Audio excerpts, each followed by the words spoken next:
स्वर्ग में जाने का असली अधिकारी कौन होता है? इंसान कौन सा पुण्य करते हैं तो स्वर्ग जाता है? इस कहानी को सुन लिया तो कभी नर्क देखना नहीं पड़ेगा। और हां, इस पवित्र कथा को आधा अधूरा छोड़कर जाने की गलती मत करना, वरना पाप भी लग सकता है। और हां, इस वीडियो को अनादर ना करें। अगर आप श्री कृष्ण और श्री राम का भक्त है तो कमेंट में जय श्री कृष्ण जय श्री राम अवश्य लिखें। एक बार धरती लोक पर 4 व्यक्तियों की मृत्यु एक साथ हुई थी। वे चारों अलग अलग प्रदेश के अलग अलग शहर के रहने वाले थे। संयोग से उन चारों का अंत समय आ गया। एक ही समय पर यम के दूत उन चारों को लेने के लिए आए। मरने वालों में एक तो किसी शहर का राजा था, एक बड़ा धनी व्यापारी था, तीसरा एक पूजा पाठ जप तप करने वाला पंडित था, और चौथा एक मजदूर था जो दिन भर मेहनत मजदूरी करके अपने परिवार का पालन पोषण करता था। चारों की आत्मा को यमदूत लेकर धर्म की सभा में पहुंचे। चारों उनके सम्मुख खड़े होकर ये सोच रहे थे कि कौन स्वर्ग में जाएगा और कौन नरक में। धर्मराज अभी गद्दी पर विराजमान नहीं हुए थे।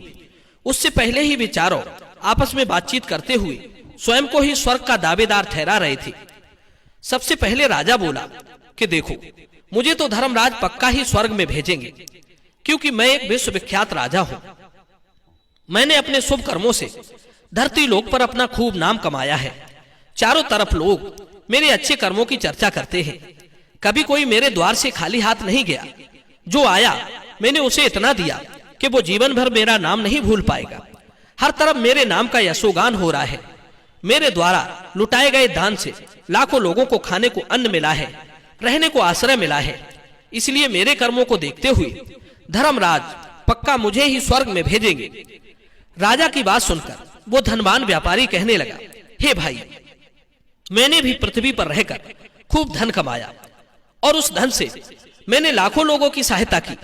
मैंने अपनी कमाई का 11वां हिस्सा सदैव दीन दुखियों की सहायता में लगाया है। मेरे शुभ कर्म को देखते हुए धर्मराज मुझे ही स्वर्ग में भेजेंगे, ये बात मैं पहले से जानता हूं। व्यापारी की बात सुनते ही पंडित जी कहने लगे, अरे भाई, क्यों व्यर्थ की बातें करते हो? स्वर्ग में जाना कोई आसान काम नहीं है। स्वर्ग में जाने के लिए दान धर्म के साथ साथ जप तप पूजा पाठ भी करना पड़ता है। इसलिए स्वर्ग में प्रस्थान तो हम ही करेंगे, क्योंकि मैंने भगवान का खूब जप तप पूजा पाठ किया है। पूरा जीवन मेरा पूजा आराधना में बीता है। मेरे शुभ कर्मों के कारण मुझे ही धर्मराज स्वर्ग का दरवाजा खोलेंगे, यह बात मैं अच्छी तरह से जानता हूं। जब इस प्रकार तीनों ने अपनी अपनी बात कह दी, अपने अपने लिए स्वर्ग का दावेदार ठहरा दिया, अब सब उस चौथे व्यक्ति मजदूर की ओर देख रहे थे कि देखे ये क्या कहता है। क्या इसने भी कोई अच्छा काम किया है या नहीं, या फिर इसका पूरा जीवन मजदूरी करते हुए दूसरे के अधीन रहकर ही बीता है। मजदूर उन सबकी बातों को चुपचाप नीचे को नजरें झुकाए खड़ा खड़ा सुनता रहा, और वे तीनों बड़े गर्व के साथ अपनी अपनी प्रशंसा करते जा रहे थे। तभी धर्मराज अपने साथी चित्रगुप्त के साथ दरबार में हाजिर होते हैं।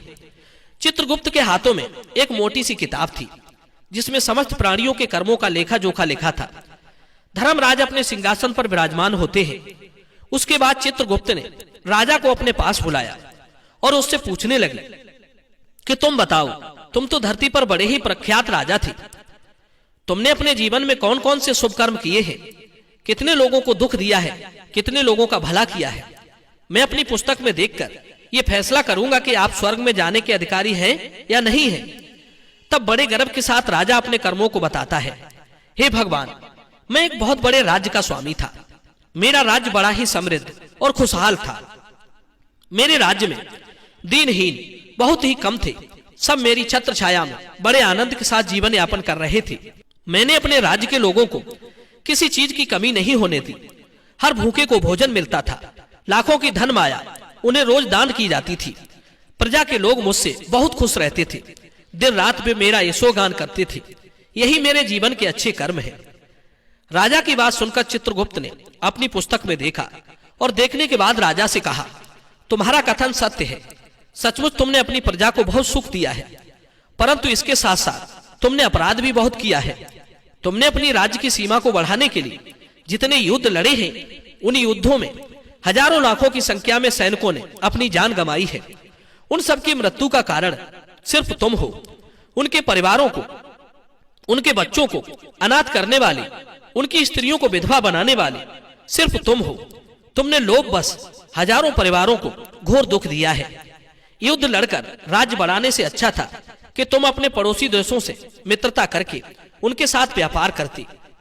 आपका राज्य तब भी समृद्ध और संपन्न होता। तुमने अपनी प्रजा को सैनिकों के रक्त से सींचकर सुखी बनाया है, इसलिए तुम स्वर्ग के अधिकारी नहीं रहे। राजा चुपचाप पीछे को हट गया। इसके बाद उस व्यापारी से पूछा, आपने धरती पर कौन कौन से अच्छे कर्म किए हैं? तब व्यापारी कहता है, हे भगवान, मैंने धरती पर जितना धन कमाया उसका 11वां भाग अच्छे कामों में लगाया है।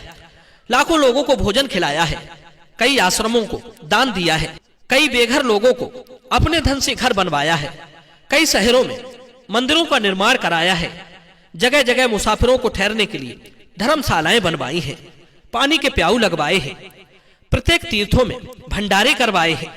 यही मेरे अच्छे कर्म हैं। व्यापारी की बात सुनने के बाद चित्रगुप्त ने अपनी पुस्तक खोली जिसमें उसके जीवन के सारे अच्छे बुरे कर्म लिखे थे। चित्रगुप्त ने बताया कि देखो, तुम जो कहते हो वो सत्य है। तुमने धरती पर खूब दान धर्म किया है, पर तुम्हारा पाप ये है कि तुमने धरती पर जो दान धर्म किया है वो तुमने उस पैसे से किया है जिसको कमाने के लिए तुमने बहुत झूठ बोला है, बहुत ठगी की है, कई चीजों में मिलावट करके बेचा है, नकली चीजों को असली के दामों में बेचा है, कितने व्यापारियों को रास्ते से हटाया है। तुम्हारे इन कर्मों से न जाने कितने लोग बीमार होकर मर गए, कितनों ने आत्महत्या कर ली, कितनों की मेहनत का पैसा तुम्हारे पास आ गया।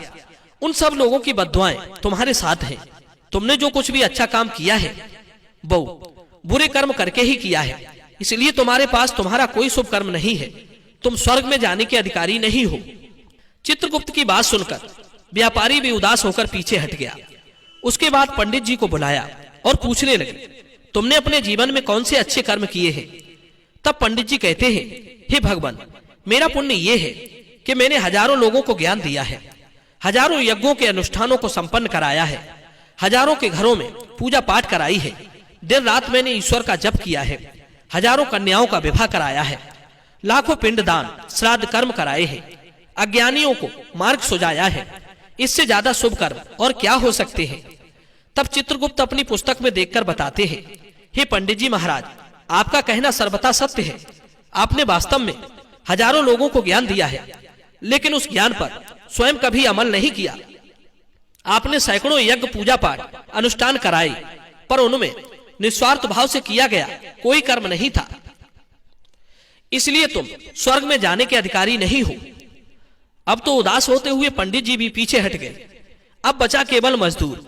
मजदूर ये देखकर बड़ा हैरान था कि अब तक वो जिनको इतना महान समझ रहा था वे कोई भी स्वर्ग में जाने के अधिकारी नहीं रहे, तो मैं कैसे स्वर्ग में जा सकूंगा? मुझे तो स्वर्ग की कल्पना भी नहीं करनी चाहिए, क्योंकि मैं तो कभी पूजा पाठ जब तप यज्ञ दान करने के लायक ही नहीं था, तो शुभ कर्म कहां से करता?